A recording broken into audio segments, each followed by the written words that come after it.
ආයුබෝවන් සුබ දවසක්. Schiller Bike නමින් හඳුන්වන මේ කුඩා යාත්‍රාවේ කිසිදු එන්ජින් එකක්ව මෝටර් එකක් භාවිත වන්නේ නැහැ.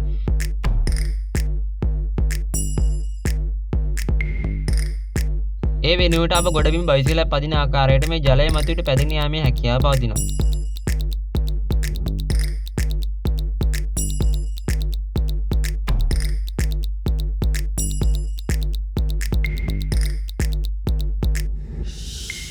ඉතින් වීඩියෝ හොඳ නම් වීඩියෝ ලයික් කමෙන්ට් කරලා ඔයාගේ යාළුවන්ටත් බලන්න වීඩියෝ එක ෂෙයා කරන්න අමතක කරන්න එපා. අප සමග දිගටම විද්‍යා තාක්ෂණයේ අරමුණේ සොයන්න කැමති ඉන්නවනම් channel එක subscribe කරලා notification all දාගන්න කියලා මතක් කරනවා. හරි සමෙන් ඉන්න ඊළඟ වීඩියෝ එකෙන් ආයෙම ගිහින් එනවා.